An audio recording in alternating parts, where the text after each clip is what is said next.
Bismillahirrahmanirrahim. Assalamualaikum warahmatullahi wabarakatuh. Good morning, ladies and gentlemen. My name is AROFI KURNIAWAN. I'm from the Department of Forensic Odontology, Faculty of Dental Medicine, Universitas Erlangga. It is my pleasure to be here with you to share an insight about estimating a person's age through the analysis of dental tissue. Before I start my presentation, please allow me to briefly introduce our department, that is the Department of Forensic Odontology, Faculty of Dental Medicine, Universitas Erlangga. Our department is located in Campus A, Faculty of Dental Medicine, Universitas Erlangga in Surabaya, Indonesia. Our department is the first founded department of forensic odontology in the Faculty of Dentistry in Indonesia. Our department was founded in 2012, and our department has one professor, and also we have two lecturers in doctoral degree, and also three lecturers in master degree. There are three main activities of our department, including education, research, and also community empowerment and social activities. These are our publication during the last 4 years, and our publication topic mainly about human identification, dental age estimation, sex determination, DNA analysis, forensic anthropology, 3D imaging in forensic odontology, and also geometric morphometric in forensic odontology, and AI in forensic odontology.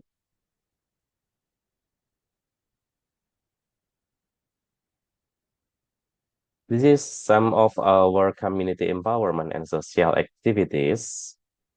We got involved in DVI operation on the Lion Air crash in Jakarta in 2018, and also we got involved in DVI operation on Sriwijaya Air crash in Jakarta in 2021, and also we give some education of personal identification records and disaster mitigation for the community in the rural area in Indonesia. Okay, I will start my presentation today with the forensic science or the introduction to forensic science. The principle of forensic science was introduced by Edmond Lockhart. He said that every contact leaves a trace, or in another words, we can say that in every crime scene, there will be a victim, suspect, and also physical evidence in the crime scene. At that time, these three or these four aspects will be interactive each other. So every contact will always leave a trace that can be analyzed by the forensic scientists. So in the simple word, we can say that forensic science is defined as the application of science to the law or legal matter. And also we can make some illustration like the mathematical equation, like science plus law is equal to forensics. So every science will be applied. If the science is applied for the law enforcement, that means that the science will be interacted with the forensic science. There are three major fields of the activities in the forensic science. The first is research, and the second activities is involve the criminal field and also the non-criminal field on the civil field. For the research field, we can say that the forensic science encompass academic course for undergraduate student and also postgraduate training, and also including some training in the forensic dentistry to police, and also doing some research work in the forensic field. For the civil class or non-criminal class, it is will be correlated with the malpractice or other aspect of fraud and neglect.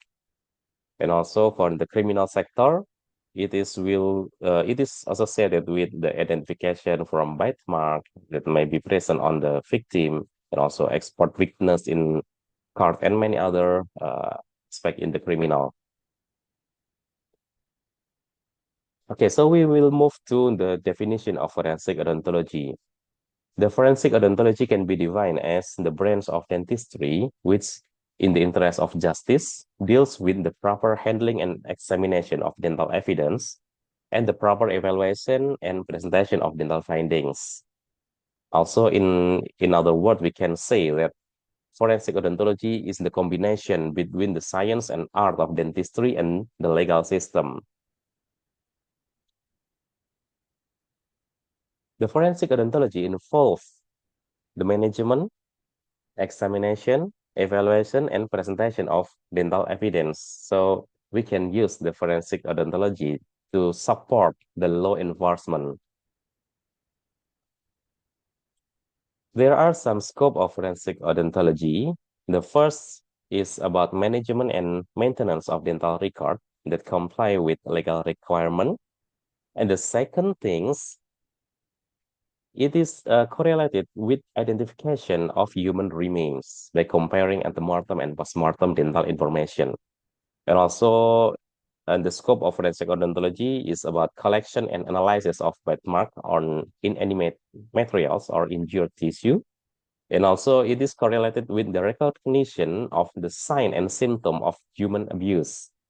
And also, we can do age assessment or age estimation from the dental tissue that we will discuss in this opportunity.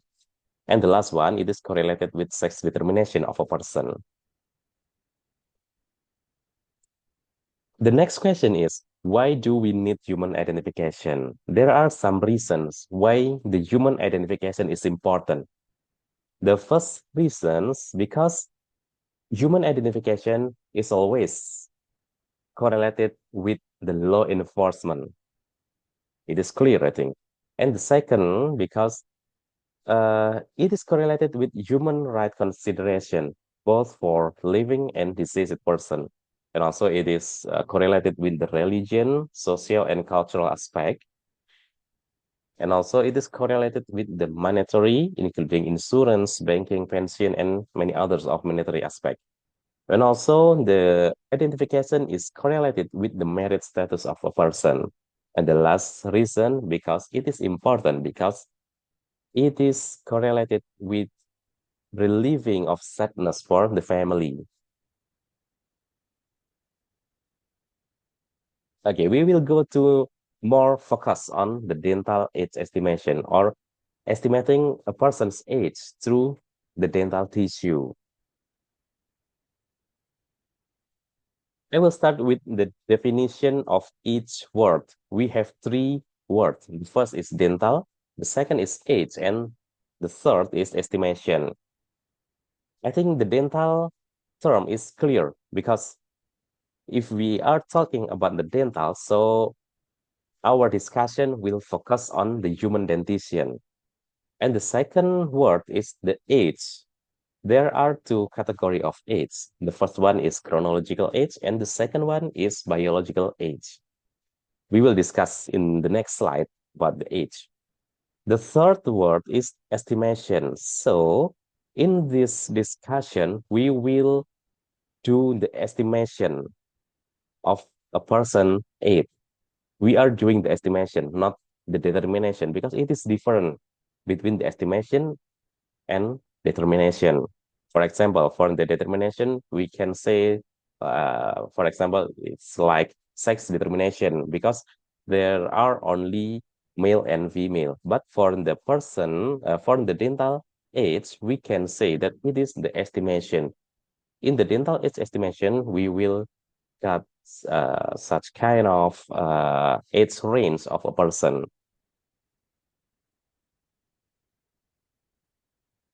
Okay, we will go to the next important things. Why age is important and which age that must be considered in dental age estimation.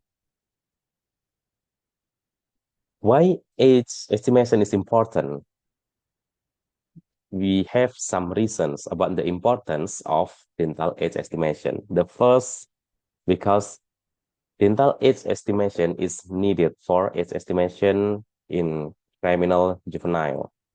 The second one, because it can be used to determine or to estimate the age threshold for sport and other events, such as Miss Universe or another event. The next, it is important for mass disaster victim identification.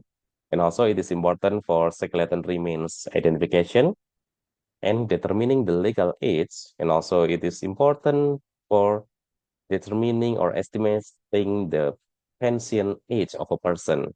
And the last one, it is important for the monetary benefit of a person. There are some rule of law in Indonesia that correlated with the age threshold of a person.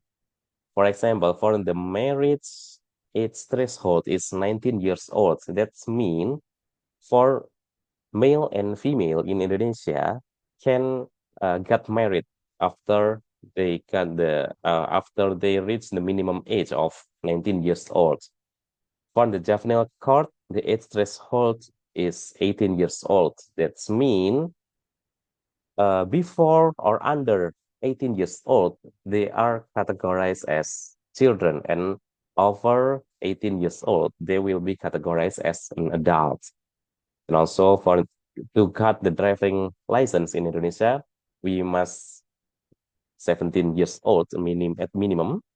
For the election law to join the election in Indonesia, we must reach 17 years old. And for the citizenship law to get the official ID card from the government Indonesia, the citizen must be at minimum 18 years old. There are some rule of law in Indonesia. Okay, we move to which age is important in the discussion of dental age estimation. We have two categories of age. The first one is chronological age, and the second one is biological age. The chronological age, we can say that it is the documented age of a person. We can get information about the chronological age of a person from their ID card, from the driving license, from the passport, from any other document that have the information about the date of birth. And the second one is biological age. Biological age is different with the chronological age. The biological age obtained from various parameters of human progression and or regression in growth. The biological age differs from chronological age because it takes into consideration several factors other than just the day you were born. Okay, so what factor is important to be considered in estimating the biological age of a person? The first is chronological age itself, and the second is the genetic factor, and the third is the lifestyle of a person. We can take an example of a person who drank the alcohol. Physically, they will be looks much older than their actual age. And the next, the importance or the factor that in including in the consideration of biological age in the nutrition, and the last one is the disease or other conditions.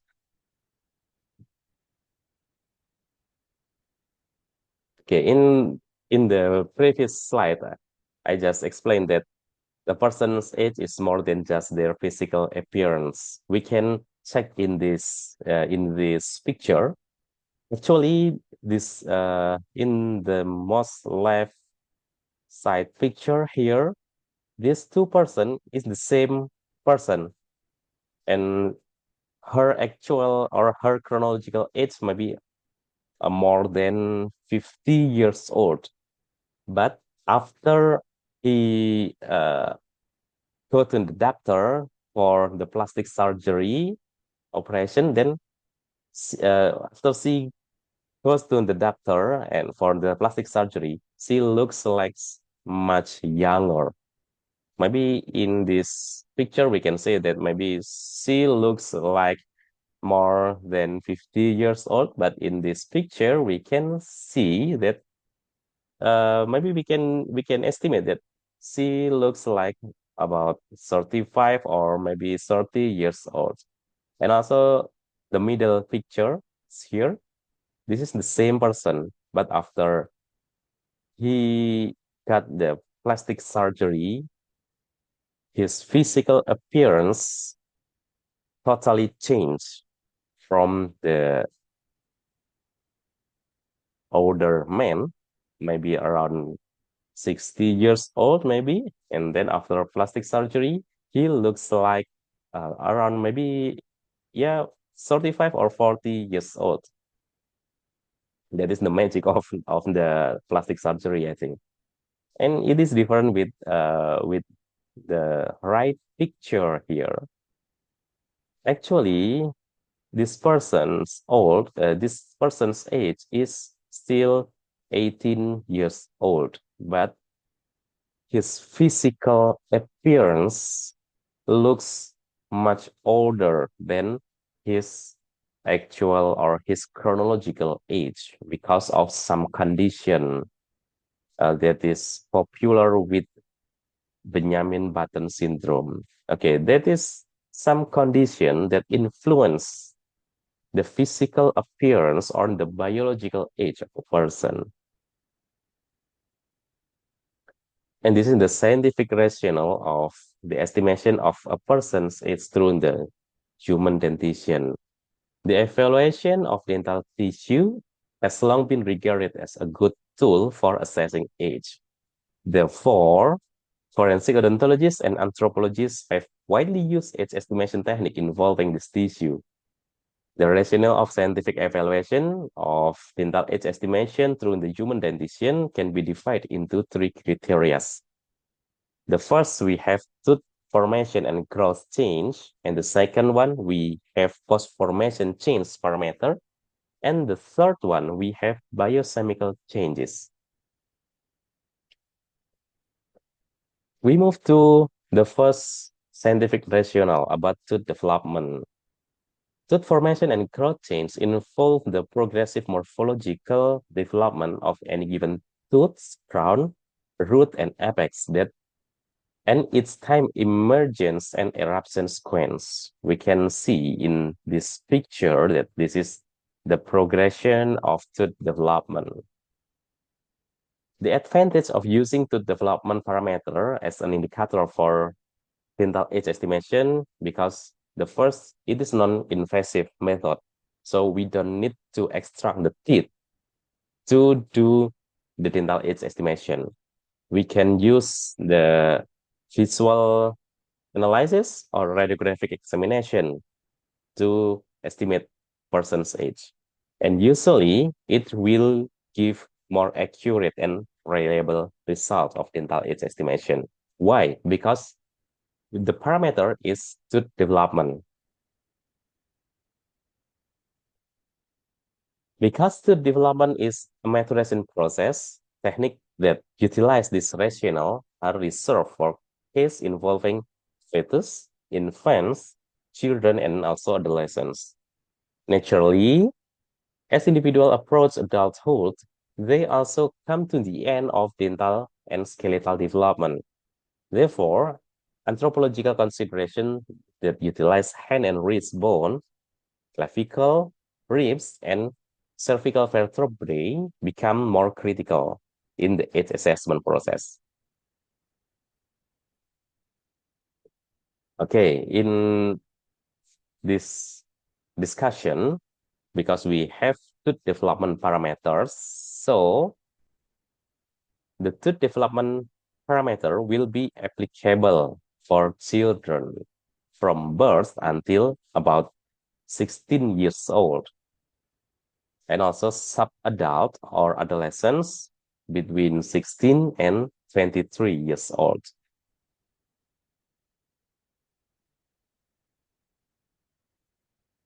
Okay, for the first we have permanent tooth development. Early in life, genetic factors predominate and environmental factors tend to have minimal effect on tooth maturation. This is especially true between birth and age 10 years old. So, the dental age estimation technique in children can be subdivided into two categories. We have to categorize here. The first, we can use atlas styles. The atlas style is a diagrammatic representation of the developing tooth structure with their associated eruption pattern. And the second one, we have the staging method, the technique that requires some form of incremental staging of the developing tooth. Both the atlas technique and also the staging technique, we need high quality radiographic imaging. So with the high quality radiographic imaging, we can assess or we can evaluate the dental development accurately and more reliable. The second, we have the parameter of third molar development. Toward the end of skeletal development, few age-dependent features remain for estimating age by progressive morphological method. By age 14, the third molar is the only remaining tooth undergoing curve and formation. Certain factors need to be understood when utilizing third molar age estimation technique. The third molar development is a variable non-linear process. And the second, several studies have concluded that ancestral variation become less significant as age 18 is approached. And the third, sexual dimorphism necessitated gender-specific data. And because third molar development occurs during and after post-puberty, some population demonstrate a role reversals, with males developing earlier than females. And the last one, environmental factors plays a role in human development, especially in third molar development. The dental age estimation method that employed tooth development parameter, there are some example, some method of the dental age estimation that utilize the dental or tooth development, including the NOLA method, the Mergian method, Williams method, or the Mergian revisited method, and London Atlas of Tooth Development, and the last one, Atlas of Tooth Development in Indonesia. Actually, there are many methods that can be used with the parameter of tooth development.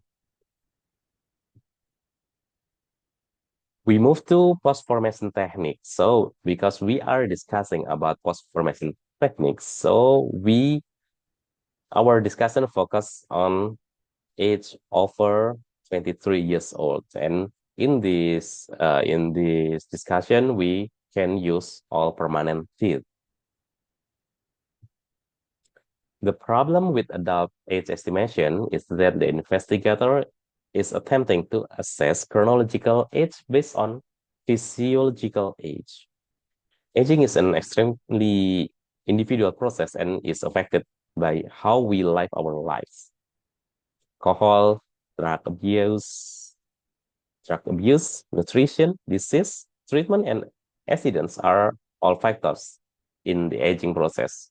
Therefore, all adult age estimation methods are limited in some manner. For adult dental age estimation, it is subdivided into anatomical and histological changes.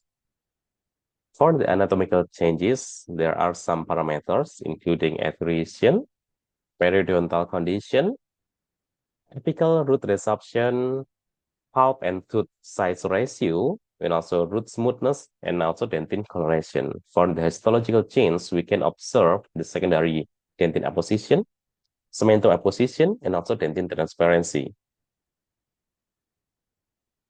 The dental age estimation method that employed, oh, sorry, this is not tooth development, but the morphological change, including FAL method, Marius method, which is introduced in 2007, and also Drusini method. And actually, there are many methods that employ morphological change of the tooth.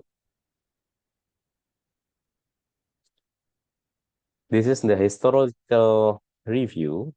A study by Gustafsson in 1950 assessed adult age by evaluating 6 post-formation changes that can be observed in human teeth. The first is attrition, periodontal recession, secondary dentin, cementum apposition, root resorption, and also root translucency. The first is attrition.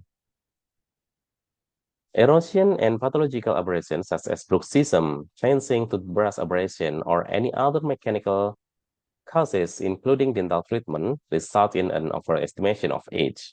Today, most techniques that utilize attrition as a variable in age assessment are not intended for modern population, but rather for archaeological situation. For the periodontal recession, the second parameter refers to the alveolar and gingival shrinkage around the tooth as a result of the inflammatory response due to bacterial infection. And the next parameter is secondary dentin. The analysis of the apposition of secondary dentin is currently available non-destructive method. With aging, the age area gradually becomes small because of continuous secondary dentin deposition. So the measurement of this reduction can be used as an indicator of dental age estimation. The next parameter is cementum apposition. The thickness of cementum often increases on roots with age.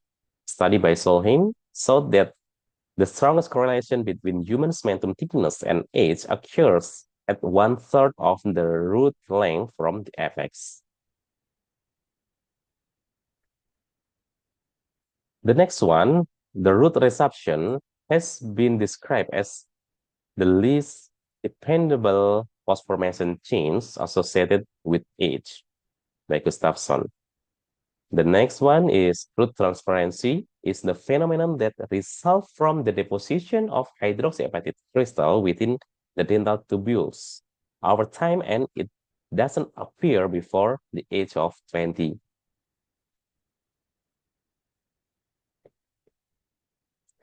The third parameters that we can use for estimating the person's age is biological or biochemical changes.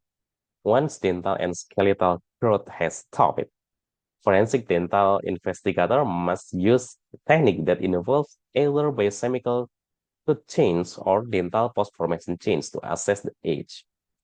The biochemical technique, including aspartic acid racemization and also carbon-14 dating.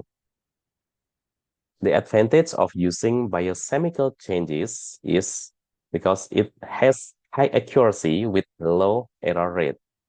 But this is an invasive method, so we need to extract the tooth and make some laboratory specimen. And also this is the expensive and time-consuming method for dental age estimation.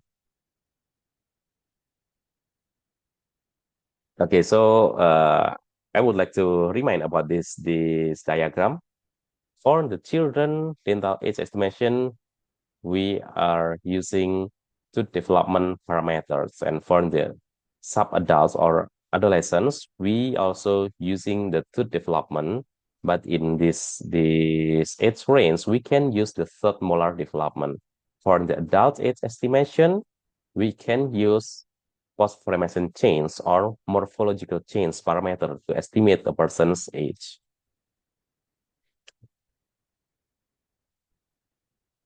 The next discussion is about how to choose the appropriate method of dental age estimation. The first consideration, we need to determine the age range. Is it categorized as children, adolescents, or adults? And the second consideration, we need to consider to use invasive or non-invasive method. Invasive method, it's mean that we need to extract the tooth, and the non-invasive method we can use radiological or radiographical approach, or we can do the visual analysis of the tooth. And the third consideration, we can choose the appropriate method based on the available parameter. For example, we have the parameter of tooth development, so we need to choose the method that also use the tooth development parameter. For example, the Demerjian method or maybe the Atlas method. And the last consideration, if possible, we can use more than one method to have a better impact on its estimation. How to estimate a person's age in a living person? The consideration we need to consider to use non-invasive method. The second one, we need to use the radiological approach because it will provide a detailed representation of the dental condition. And the last consideration, if possible, we can use more than one method to have a better impact on its estimation. And this is the consideration to do the dental age estimation in dead body. The first, we need to consider of using a non-invasive approach. Then, if it is unavailable to use, if it is unable to use non-invasive method, then we can consider to use the invasive method. For the children and sub-adults, it is suggested to only using the radiograph approach. Why? Because in this age category for children and sub-adults, we need two development parameters, and we can observe the development from the radiographic images. And the last consideration, if possible, we can use more than one method to have a better impact on age estimation. Okay, this is the last slide of my presentation today. Thank you very much for your attention. And also, I hope that we can get something important or something that applicable in the dental age estimation in our law enforcement process. Thank you very much. Wassalamualaikum warahmatullahi wabarakatuh.